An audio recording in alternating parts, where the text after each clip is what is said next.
much too complex, too complex, much too complex, too complex, too complex, too complex.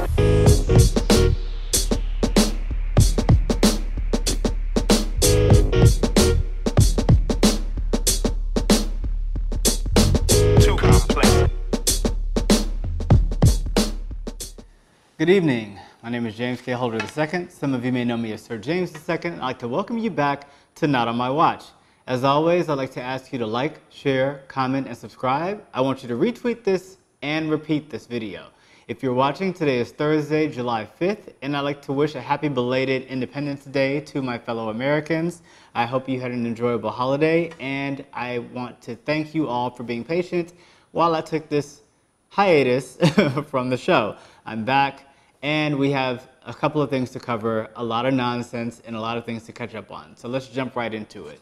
Today, the disgraced, now former head of the EPA, Scott Pruitt, resigned from Donald Trump's cabinet. Now, it could have been over any number of the dozens of scandals that this man has brought to Trump's White House. Now, it's really hard to compete on a scandal level with Donald Trump, but this particular cabinet member did just that, so much so that even in the absence of shame, he was shamed out of his own position. This was the Environmental Protection Agency. You know, they've been very disastrous in terms of any policy agenda from this particular position, but my favorite scandal of Scott Pruitt's would have to be, there were several. There were lots, including travel, including flights. I think he told one of his aides to pay for like a dinner of his or pay for something that he was doing, and it was like $600, buy something, whatever it was. My favorite is the soundproof phone booth that was in his office that cost $43,000. And I don't know who you're talking to on the phone that's that secretive. I don't know if Scott Pruitt thinks he's Batman. I don't know what's going on here. I'm glad he's gone. And it is really just almost moderately terrifying to think about who Donald Trump is going to replace that idiot with. So we'll see. We are quickly and rapidly approaching the age of propaganda. And we've seen this for years, but I think the level of audacity when it comes to media representation and who they're having on air to just spew lies and make up facts is now, it's broadening the scope. Because at one point in time, it was just direct employees of Donald Trump. You know, you had Kellyanne Con Artist, and you had I Hate Huckabee, and you had all these people who were just, we knew that they were set to lie, but now it's just gone to another level. Today, many of you, including myself, were outraged by MSNBC's, not so much outraged by Craig Melvin, but in Craig Melvin's hour during the afternoon on MSNBC, he had Candace Owens on. Now, this is the black Trump supporter and Kanye West fan who basically was on air speaking to a tweet that she posted earlier. Now, the tweet reads, in part, "I'm calling it now. The black community, which has been politically irrelevant for decades, will become the most politically relevant voting group by 2020. Our awakening is finally happening." Now, I don't know what awakening she's talking about. She seems to still be on sleep and hitting the snooze button because she is lost, okay? But my problem with Candace is that there really is no way to suggest that the black vote is irrelevant or has been for any period of time.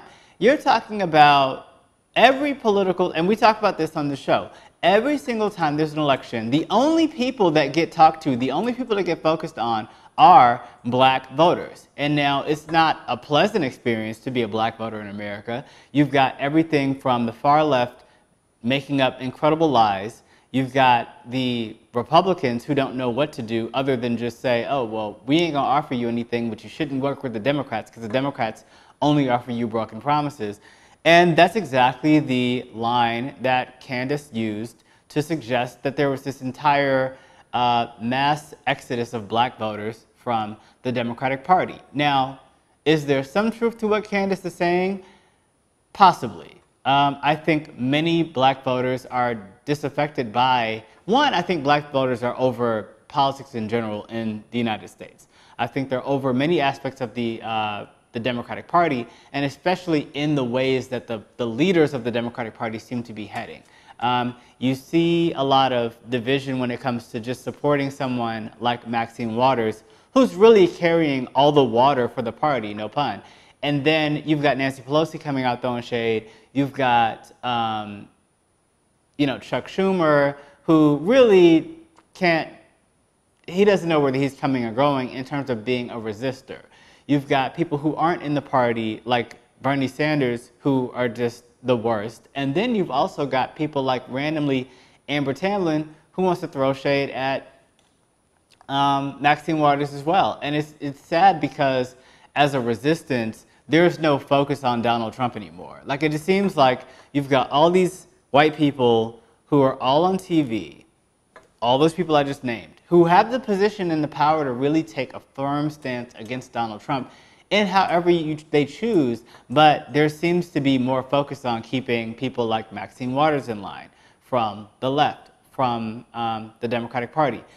You've got Alexandria Ocasio-cortez and that whole whirlwind.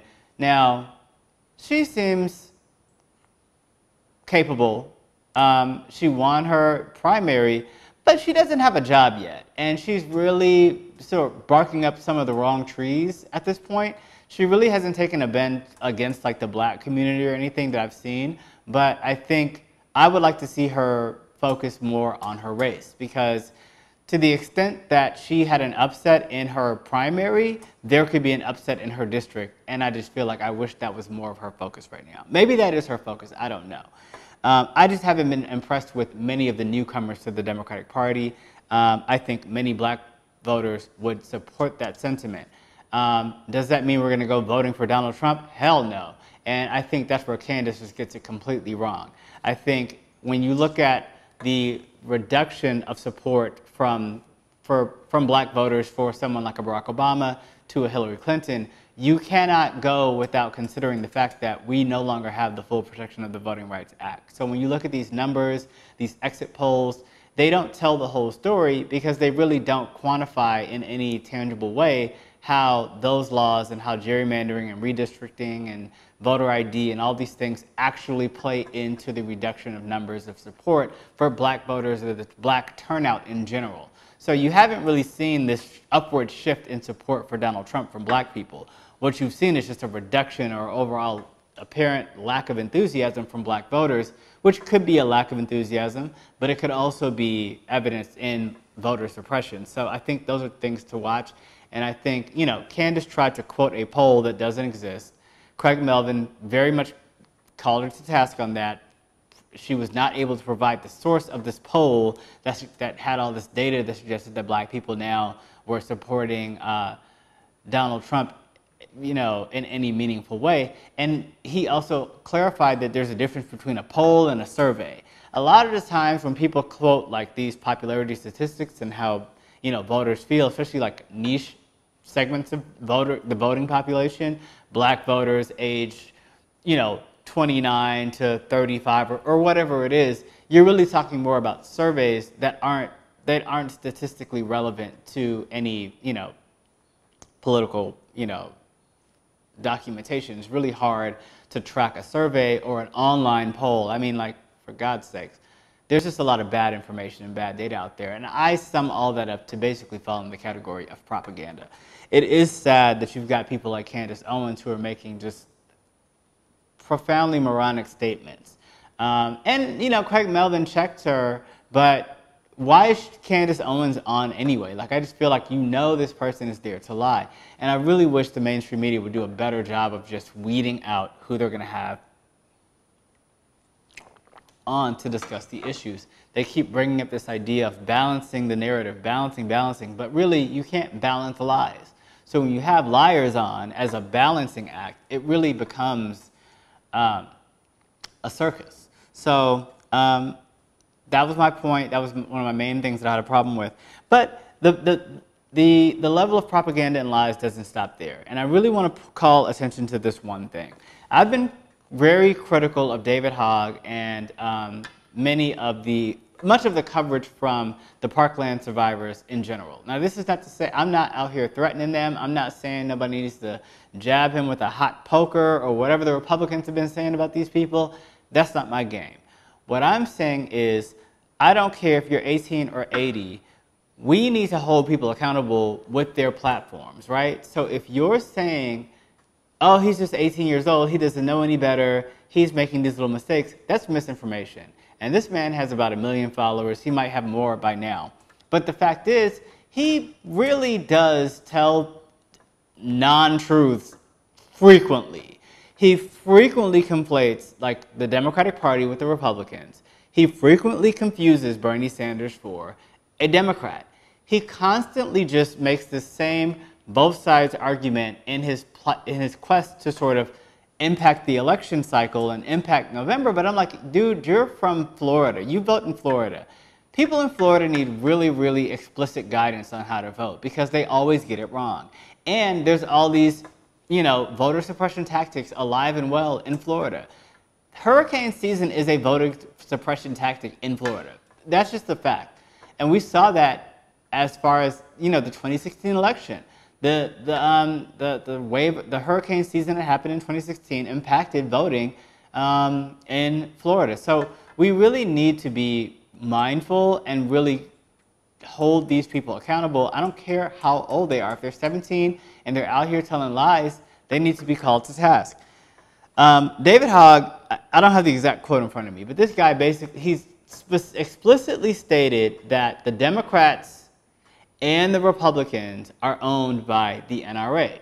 He then goes on to cite Bernie Sanders using support from the NRA to get his initial winning House bid off the ground in the 80s as an example of how Democrats are owned by the NRA. But Bernie Sanders is not a member of the Democratic Party. And we've known that Bernie Sanders has had disastrous gun policies for decades. That's a large part of the reason why many voters didn't consider Bernie Sanders a serious option in 2016. So I understand what you're trying to do, but you can't just go out and put out ideas that you think are provocative or that are going to give someone maybe that you think is going to be a more balanced approach. Again, you can't balance a statement that, oh, it's not just the GOP that's in the tank for the NRA because of Bernie Sanders, because Bernie Sanders is not a member of the Democratic Party on the opposite side. I would like to see from David Hogg a list of, Democrats who have taken all this money from the NRA. I would like to see, we look at the sit-in that my Congressman John Lewis hosted in 2016. And I'd like to see how many Republicans were at that sit-in, as opposed to all the Democrats that showed up. So, again, I know you're young, but I don't care. There is no excuse for lying. There's no excuse for propaganda. There's no excuse for just telling people things that you just made up so that you can get your little, 18-year-old political rocks off and have some influence. And I really don't know what the source of that is. I'm not going to suggest that it's anything nefarious other than just him being ignorant. But a lot of people said a lot of ignorant things in 2016, whether they knew what they were doing or didn't. And it led to where we are now. So cut the crap, David. It's not going to work. Speaking of crap, Michael, I cannot pronounce this person's last name, Stormy Daniels' lawyer, Michael Aveneti, has been on the slow creek attack of Democrats as well. Now, I don't know this man's political background. I don't know whether he's ever voted Democrat. I don't know that he's ever voted Republican. I do know that I'm sick of just white men showing up out of nowhere and deciding they're going to run for president, like Michael Aveneti has. He's been toying at this idea for a while. He's announced, through different publications like putting out teasers, but it's just kind of like, what is your qualification to serve this country? You have to do more than say that what's happening on the border is a travesty and that Donald Trump is unqualified. You really have to add more value than that to be president. The president of the United States, I don't care how easy y'all think this is. I don't care how easy you think Barack Obama made it look. It is a serious position. It's a job that requires training and professionalism. It requires preparedness. It isn't something you can just wake up one day and decide that you're going to do. I don't care how rich you are. I don't care how smart you are. I don't care how white you are. I don't care that you're a man, whatever. That is not enough of a qualification to run for the highest office in basically the world. We are now running at a severe deficit in many ways as a country because of a lack of leadership. And we need someone who can get in there and win one and turn it around. And we're not going to win against the Republicans by propping someone up who's bashing Democrats left and right. It wouldn't work with Bernie. It's not going to work with Michael Aveneti. So sit your ass down. How about you focus on getting the Stormy Daniels situation uncovered, pull something out that might get Donald Trump in more hot water or more of a scandal that's going to help us in 2018 and possibly in 2020. But really, we need all hands on deck on that side. We don't need you up here showing up out of nowhere because you're popular, because you have all this groundswell of support, to think that you can now be this savior. And I'm tired of it. It does require more skill than just showing up. You have to do more than just show up to be president. And it's not about ideas. It's not about not being Donald Trump. You have to do more than that. So I'm over it. I'm so sick of just random people showing up and getting in line to be president because they meet a certain set of criteria, which is being white and male and above the age of 35 and born in America. And not even born in America all the time, but just a natural born citizen. It's ridiculous. It's preposterous, actually, is what it is. So can we get someone who has qualifications? Someone who has public service under their belt, someone who has won a major election in their lives, someone who has the experience, the education, the temperament. That's what I'm looking for in a commander-in-chief, not some asshole who represented some, controversial figure against another controversial figure. That's not enough. So let's work on this a little bit. Our heroes are really just in the sunken place across the board. And I'm talking about David, and I'm talking about Michael. And Michael Moore, who's crap, by the way. So Michael Moore is spreading more propaganda, but that's all he does. And he's not going away.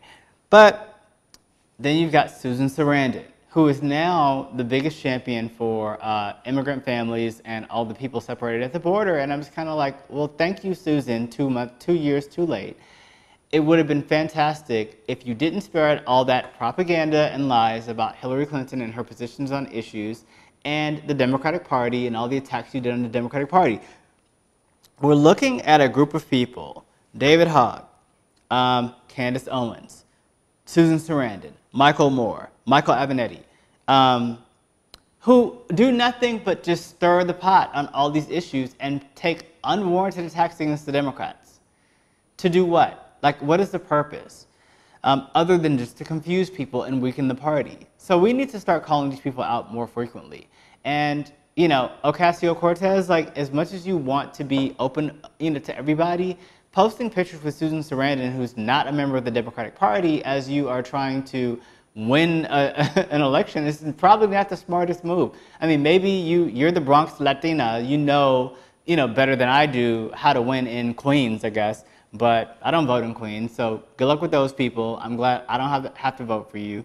But it's just ridiculous. I mean, I'm really looking at the choices that the voters of New York are faced with at this point. It's just kind of sad because you got Cynthia Nixon stirring the pot, you got Ocasio-Cortez stirring the pot enough to get over, and I don't know where that's going. James Woods today was dropped by his talent agent. Now, for someone as talentless as James Woods, I only know about who this guy is because he appeared on episodes of Simpsons and Family Guy. But his conservatism and also his sexual assault and harassment allegations should have been enough for him to get fired before now. I mean, it's like, I wouldn't represent someone who had been accused of sexual assault or harassment. I would not represent someone who held abhorrent political views and again spreads lies and propaganda on a regular basis. That wouldn't be my steez. So I put that out there. I don't feel sorry for James Woods. And now he's trying to play victim that his liberal talent agent discriminated against him. And it's just, I just don't understand it. I really don't understand the position of people like Sarah Huckabee Sanders, who gets refused service at a restaurant. And now it's this whole liberal attack against conservatism. But really, you have to realize that you represent and stand for something that makes people incredibly uncomfortable. And that's something that people should not have to deal with when they're at work. People who work on movie sets or in different places shouldn't have to deal with an asshole like James Woods. They really, if I work at a restaurant, I wouldn't want to deal with Sarah Huckabee Sanders. So, come on. I mean, I just feel like you can't be a soldier, a foot soldier for the most evil regime and coup to face this country and then be shocked when people find you disgusting, distasteful, and disgraceful and unacceptable and don't want to share space with you. That's the choice that you make. So deal with it. I want to talk briefly, I don't know how much time we have, about the new SCOTUS rules that everybody wants to pull out of their assholes when it's time for them to have an opinion. I think there's one opinion of how SCOTUS picks get done. I think that's in the Constitution. The one that says that the president nominates, like you get a life appointee to the Supreme Court until someone retires or dies. And then the Senate confirms that person based through a hearing. That's it. That's it. There is no, it shouldn't be a 51-50 vote. It shouldn't be it should be 60-40 like it was. There should be an allowance for a filibuster. I don't care if it's an election year. I don't care if it's an Olympic year. I don't care if it's a leap year. I don't care what kind of year it is. The president is the president. So let that person make a nomination and let the Senate at that time take a vote. Democrats keep trying to push this, oh, no election year thing. And that's exactly the same rule that backfired because it was Joe Biden's position a million years ago that they turned and used to bite him in the ass and rob Barack Obama of another SCOTUS pick in Merrick Garland. So now Democrats, then the Republicans, of course, use that against us. They're not going to adhere to their very own rule when it doesn't help them to do so. Now, they're going to absolutely nominate somebody. They're absolutely going to confirm somebody else. And it is what it is. We shouldn't let this person get elected.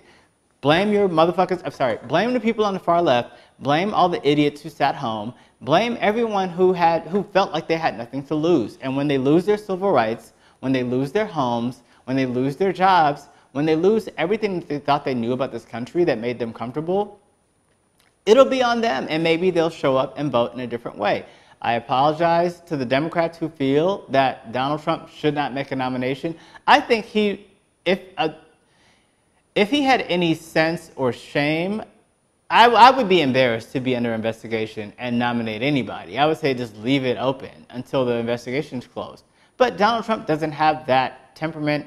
That's not how he does things. So this whole there shouldn't be anybody confirmed, I think it's absolutely ridiculous. I think it's a losing game for the country in general. And I think the Democrats haven't helped themselves in that position because you keep making up all these artificial rules when the Constitution makes it very clear of how it should work. And if everybody just did it the damn way the Constitution said, we wouldn't have all these little scapegoats and tricks and backdoors and all these little scandals about who gets to pick who the nominee is. It is what it is. The president gets to pick, the Senate gets to nominate. So, I mean, gets to confirm. Moving along, the bots are back. So I'm packing up my stuff and getting ready to leave Twitter. Again, I frequently spaz out on Twitter and drama queen out, and I say I'm going to quit and I'm going to leave. It's just too reminiscent, and I'm kind of over the harassment at this point. The level of just automated targeted harassment against specifically black progressives and liberals on social media, but particularly Twitter, is just through the roof. It has not gone anywhere. They have not improved it at all. And we just get attacked, and I don't have time for it. So I'll be working on an alternative way of getting these videos to you via YouTube and other social media platforms, so it's not so reliant on a platform. Because really, once enough people show up at your door, social media-wise, and decide that they're going to shut your stuff down, they'll get you shut down, and I don't really have time for that. So that's just a bit of a heads up. I want to thank you all for being patient with me in these posts. I'll be back with more regular posts. The season's going to end at some point in time within the next month or two. Is it raining? The next month or two, and then we'll come back for season 4 of Not on My Watch, probably in September, because it'll be like September, October leading up to the election, and those episodes I want to be very focused on the elections, the local races, and the statewide races, the big races that are on the horizon for 2018. As always, I want to thank our friends to the show. If you'd like to become a friend to the show, you can do so by donating to the link below, www.paypal.me/jkh2. This week we are thanking Barry G, Carol M, Lilana K, Elizabeth C, Catherine M, Richard P, Gabby D, Karen I, Chloe S, and Daniel M. So thank you for supporting. Thank you all for continuing to support. I really am going to need a lot of support going into the next phase of what we're doing with the online television. I'm trying to launch a new website, which is actually an incredibly expensive process, and also just rebrand with some new photos. And I've been working on all that stuff, trying to pull all that together. So I hope you will bear with me and be patient, but also supportive. And I'm also going to try to set it up so that you can set up recurring monthly payments or donations to support the shows, and that way it makes it maybe a little less confusing for people, or easier to just contribute on a regular basis if that's what you want to do. As always, I'd like to thank you again for watching the show, and I'd like to ask you to relax, relate, and resist. Thank you. Too complex, much too complex, too complex, much too complex.